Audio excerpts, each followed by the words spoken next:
오늘 우리에게 주신 하나님 말씀은 호세아 6장 1절에서 3절입니다. 구약성경 호세아 6장 1절에서 3절 1261페이지에 있습니다. 우리 함께 같이 읽겠습니다. 6장 1절에서 3절 시작. 오라 우리가 여호와께로 돌아가자. 여호와께서 우리를 찢으셨으나 도로 낫게 하실 것이요 우리를 치셨으나 싸매어 주실 것입니다. 여호와께서 이틀 후에 우리를 살리시며 첫째 날에 우리를 일으키시리니 우리가 그의 앞에서 살리라. 그러므로 우리가 여호와를 알자. 힘써 여호와를 알자. 그의 나타나심은 새벽빛같이 여김 없나니 비와 같이 땅을 치시는 늦은 비와 같이 우리에게 임하시리라 하니라. 아멘. 오늘 새벽에 예배하시는 은혜가 우리 성도님들께 함께 하시기를 예수님 이름으로 축복합니다. 아멘. 하나님께서 그렇게 많은 선지자들과 많은 믿음의 사람들을 통해서 돌아오라, 회개하라 라고 외치신 이유가 있습니다. 그것은 돌아오면 받아주실 것이기 때문입니다. 돌아오면 품어주실 것이기 때문입니다. 우리가 하나님께 돌이키면 우리 아버지 하나님 받아주십니다. 여러분, 회개하면 내 회개 받아주시고 내가 하나님께 무릎 꿇어 엎드리면 나를 싸매어 주실 하나님이 계신다는 것, 그것이 축복입니다. 호세아 6장 1절을 다시 보시죠. 오라 우리가 여호와께로 돌아가자. 여호와께서 우리를 찢으셨으나 도로 낫게 하실 것이요 우리를 치셨으나 싸매어 주실 것입니다. 아멘.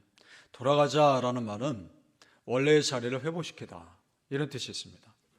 그러니까 원래 내가 있어야 할 믿음의 자리로 돌아가자는 겁니다. 내가 있어야 할 믿음의 자리로 돌아가는 것, 그것이 종교개혁의 원리 아니었습니까? 종교개혁하는 사람들도 마찬가지였습니다. 성경 말씀의 권위를 원래 그 권위대로 세워주는 것, 그 길로 돌아가는 것이 목표였습니다. 그 당시에는 성경의 권위보다 교황의 권위가 더 높았기 때문에, 그리고 말씀보다 종교의식들이 더 중요한 자리에 있었기 때문에 이건 아니다. 그래서 말씀의 권위를 다시 돌려놓는 것, 종교개혁의 중요한 일들이었습니다. 그렇습니다. 성도님들, 그럼 우리도 마찬가지입니다. 여호와께 돌아가는 것이 내 삶의 종교개혁입니다. 내가 있어야 할 믿음의 자리 돌아가십시오. 은혜의 자리 다시 회복하십시오. 예배와 말씀과 기도의 자리로 돌아가는 겁니다. 그 길이 내 영혼이 살 길입니다. 우리 아이들이 회초리 맞는 모습을 한번 상상해 보죠.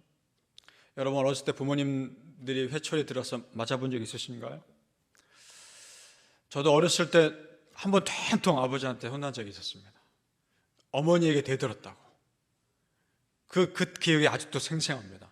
그 뒤로 절대 저는 어머니에게 순종합니다. 굉장히 혼나게 맞았었기 때문에. 그때 제가 이 원리를 알았다면 맞지 않았을 텐데, 이런 생각이 듭니다. 어떤 원리냐면, 아버지가 회초리를 들었습니다. 그러면 그 아버지 회초리를 맞지 않을 수 있는 가장 좋은 방법이 뭔지 아십니까? 회초리를 든 아버지 품으로 뛰어드는 겁니다. 그건 안 맞는 거 아닙니까? 여러분, 굉장히 중요한 원리입니다. 그 아이가 있어야 할 자리는 아버지 품입니다. 그럼 그 아버지가 그 아이를 어떻게 할까요? 품어주는 거죠. 우리가 돌아갈 자리는 아버지 품입니다. 아버지 품으로 뛰어드시기 바랍니다. 내가 돌이키면 나를 받아주실 아버지 하나님이 계신다는 것, 여러분 정말 믿습니까? 내가 회개하면 하나님이 나를 품어주신다는 것 정말 믿습니까? 아멘. 그렇습니다. 우리 아버지 하나님은 자녀가 잘못된 길로 가지 않기 위해서 회초리 드시긴 하지만 눈물로 회개하면 다시 품어주시는 그런 아버지입니다. 히브리서 11장 6절에 이런 말씀이 있죠. 믿음이 없이는 하나님을 기쁘시게 하지 못하나니 하나님께 나아가는 자는 반드시 그가 계신 것과 또한 그가 자기를 찾는 자들에게 상 주시는 이심을 믿어야 할지니라. 아멘. 하나님을 진실하게 찾는 자들을 우리 하나님 기뻐하십니다. 다시 또 본문으로 돌아가서 찢으셨으나 라는 말을 보십시오. 우리를 찢으셨을 때 아버지의 마음은 어떠셨을까를 알아야 합니다. 치셨으나 라는 말도 있는데 우리를 치실 수밖에 없었던 아버지의 마음은 어떠셨을까를 알아야 합니다.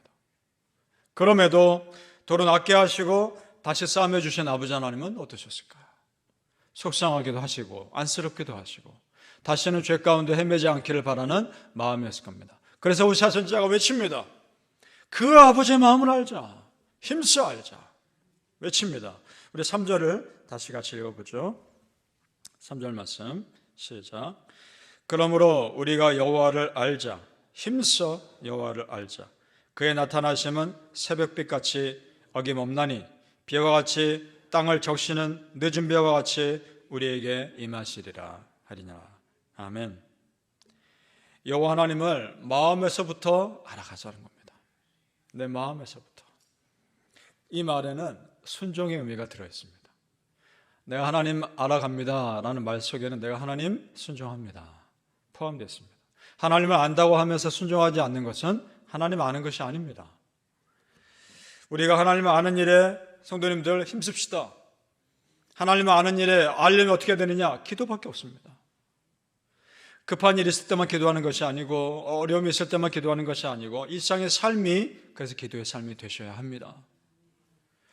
그렇게 하나님을 더 알고 싶어하고 순종하기를 원하는 자들에게 우리 하나님 가만히 있지 않으시죠? 축복하십니다.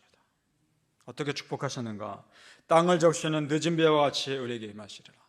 늦은 비처럼 임한다는 말이 우리에겐 별로 다가오지 않을 수 있는데 그 당시 이스라엘 백성들에게는 아주 실제적으로 다가오는 축복입니다.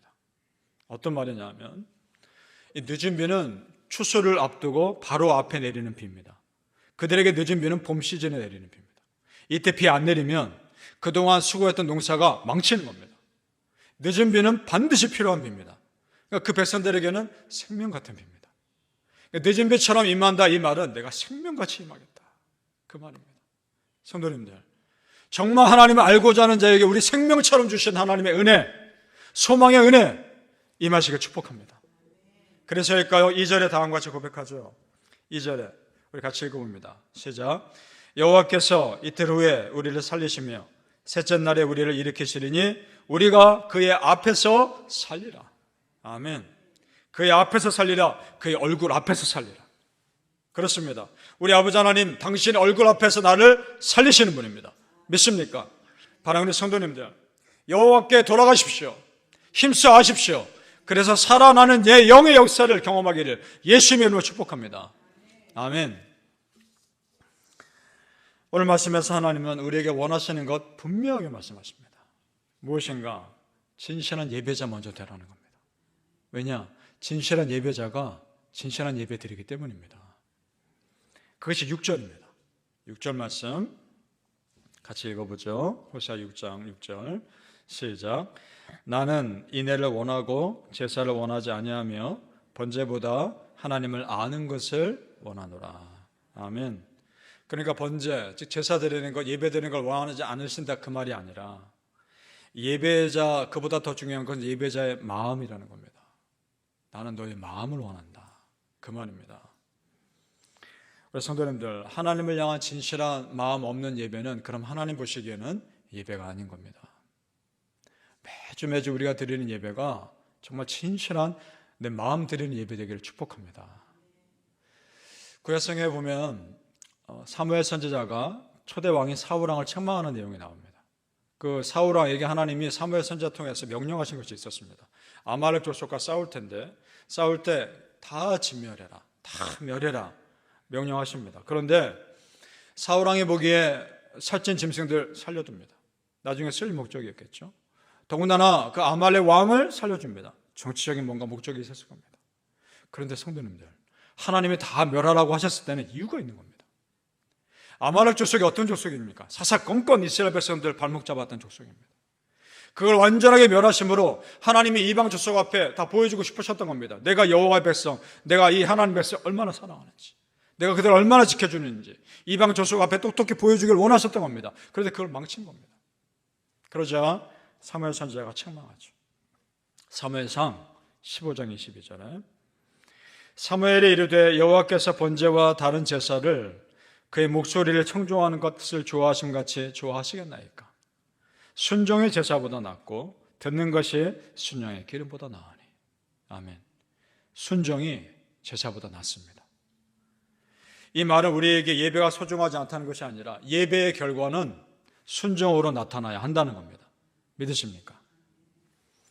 그러면 여러분, 우리가 하나님 말씀 순종하면 되는 거 아닙니까? 우리 하나님이 여호와 하나님을 더 알기를 원하신다면 그렇게 알기에 힘쓰면 되는 거 아닙니까? 그럼 우리 하나님 기뻐하실 거 아닙니까? 그러실 수 있기를 바랍니다. 그래서 저는 기대합니다. 우리 성도님들 한 분 한 분, 그리고 우리 교회가 정말 하나님을 아는 일에 힘써서 하나님을 기쁘시게 하는 성도님들이요 교회 되길 간절히 소망합니다. 그러면 되는 거 아닙니까?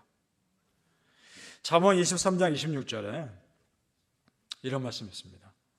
내 아들아, 네 마음을 내게 주며 네 눈으로 내 길을 즐거워할지어다. 아멘. 다른 거 달라는 거 아닙니다. 마음 달라는 겁니다. 마음. 이것이 우리가 하나님께 드리는 가장 소중한 재물임을 믿습니다. 바라는 성도님들이요, 우리 아버지 하나님께 마음 드리며 정말 하나님 기뻐하시는 삶 사시기를 예수님의 이름으로 축복합니다. 아멘. 기도하겠습니다. 아버지 하나님, 하나님께 마음 드리게 하여 주옵소서. 정말 하나님께서 우리에게 소중히 여기시는 것이 무엇인지 돌아보며 우리의 예배를 다시 회복하게 도와주시고 교회 마당만 밟는 예배 되지 않게 하시고 내 마음을 다 쏟아붓는 예배가 되게 하여 주옵소서. 진실한 예배를 드리기 전에 진실한 예배자가 되어야 하겠사오니 아버지 하나님, 우리의 마음을 돌아보며 하나님 앞에 오늘도 회개하며 돌이키는 그런 믿음의 사람들이 되게 하여 주시옵소서. 우리 아버지 하나님이 때로는 내가 그랬던 길로 가지 않도록 회초리를 드실 때 빨리 회개하고 돌이켜 그 아버지의 품으로 뛰어드는 그런 믿음의 자녀가 되게 하여 주시옵소서. 다시 품어주실 것을 믿습니다. 다시 용서해 주실 것을 믿습니다. 다시 싸매어 주실 것을 믿습니다. 아버지 하나님, 그 상처 때문에 상처받은 모든 것들 다시 싸매어 주시고 도로 낫게 해주실 아버지 하나님께 다 맡기오니 아버지 뜻대로 인도하여 주시옵소서. 아버지 뜻대로 지켜주시옵소서. 하나님께 다 맡겨 하나님 품에 뛰어드는 백성들 되게 하여 주시옵소서. 감사하며 예수님의 이름으로 기도합나이다.